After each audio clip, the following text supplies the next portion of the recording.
I've been thinking a lot lately about Monty Python.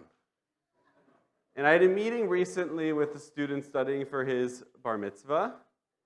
And he has in his parsha, one of the things that happen is the rules about using God's name in vain. And immediately I was reminded about that great scene in the life of Brian when they're stoning somebody for using God's name. And I don't remember exactly how it happened. Someone asked what happened, what did he do? And next thing you know, the priest, the high priest, the Kohen Gadol, is saying God's name as an example, and he starts getting rocks thrown at him. And I was saddened that the student had never seen or heard of The Life of Brian, Monty Python, or any of this. And it made me feel old, even though it's a movie that's probably before my own time, but I still grew up appreciating.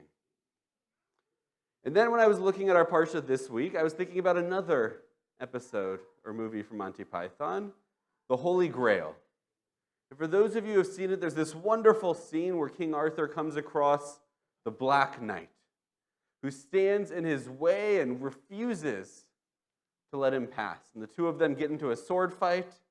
And first, King Arthur cuts off one of the Black Knight's arms.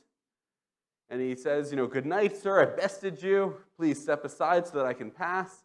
And the knight's reply is, "'Tis but a flesh wound." Right? It's nothing.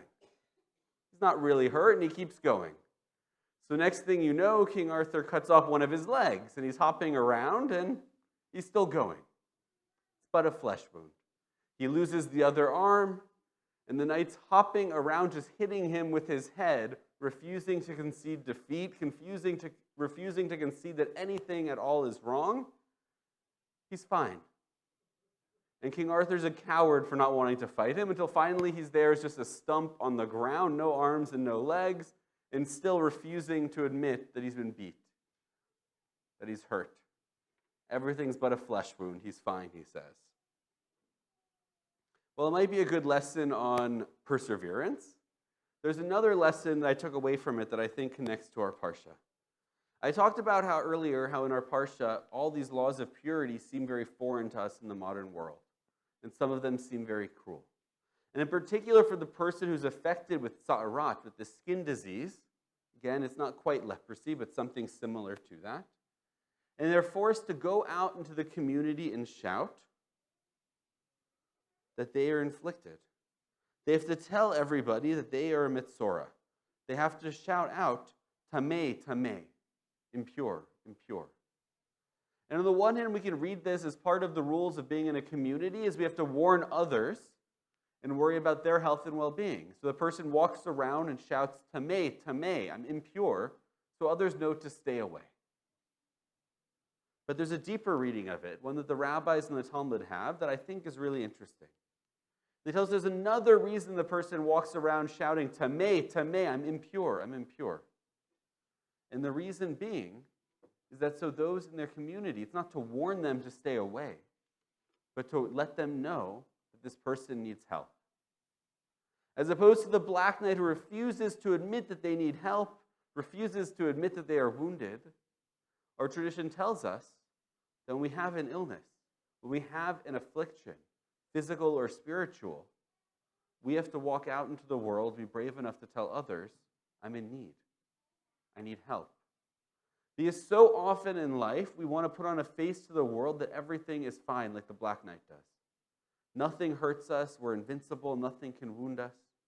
We want to appear strong in front of our family, our friends, our coworkers.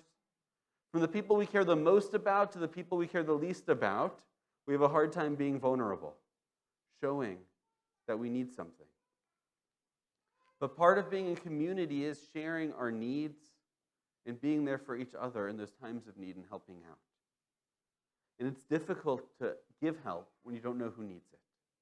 So the first lesson from our parsha that I think is important is to be more like the mitzorah. When we have that illness, that wound, whether it's physical or spiritual, emotional, to be willing to say, tameh, tameh, I need help. I need my community. I need someone to know what I'm feeling, know what I'm experiencing, and to be there with me.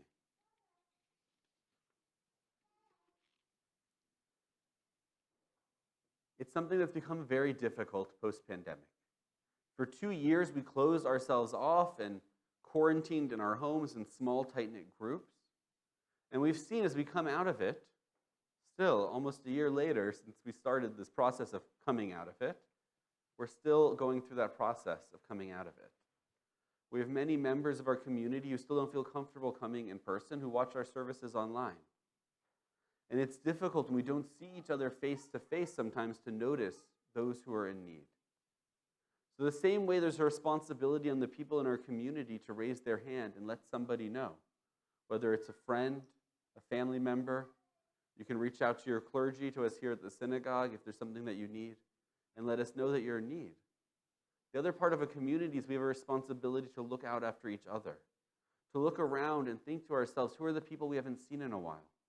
Who are the faces that used to be a regular here on Shabbat morning who we haven't seen in a couple of weeks or months or even years? Who are the people I would talk to on a more regular basis before and reach out to them and check in and see how they're doing? Ask them honestly how they're doing and how you can be of help.